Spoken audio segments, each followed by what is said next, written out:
নমস্কার বন্ধুরা, sports news 247-এ তোমাদের সবাইকে জানাই স্বাগত।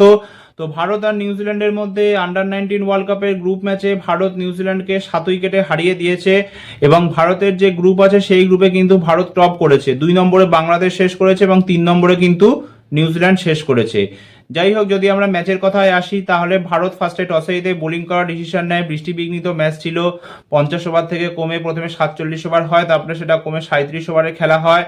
তো ভারতের বোলাররা প্রথম থেকেই দারুণ বোলিং করেছে।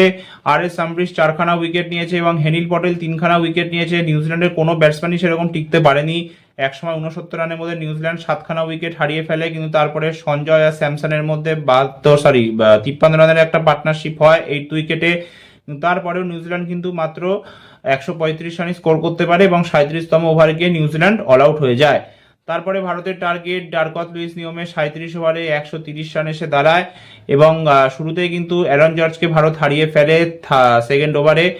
তারপরে কিন্তু বৈভব সূর্যবংশী আর আয়ুষ মাত্রের মধ্যে সেকেন্ড উইকেটে 76 রানের একটা দুর্দান্ত পার্টনারশিপ হয় এবং আয়ুষ মাত্রেকে অনেকদিন বাদে আমরা পারফর্ম করতে দেখলাম, কারণ এশিয়া কাপে আয়ুষ মাত্রের পারফরমেন্স ছিল না, বা এখানেও ওয়ার্ল্ড কাপেও প্রথম দুটো যে ম্যাচ ছিল সেই দুটো ম্যাচে পারফর্ম করতে পারেনি।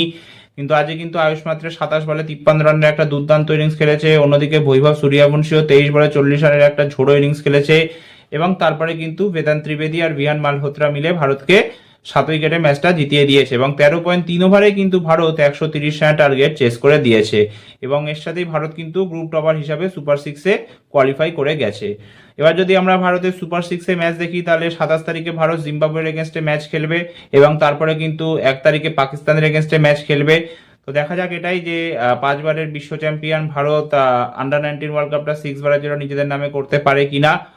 তো এই ভিডিওটা এতটাই। ভালো লাগলে প্লিজ ভিডিওটা লাইক, শেয়ার আর চ্যানেলটা সাবস্ক্রাইব করতে ভুলবে না। ভিডিওটা কেমন লাগলো প্লিজ কমেন্ট করতে ভুলবে না। তো একটা নতুন ভিডিও নিয়ে তোমাদের সামনে আমি আবার উপস্থিত হব। ততক্ষণ সুস্থ থেকো, সাবধানে থেকো। ধন্যবাদ।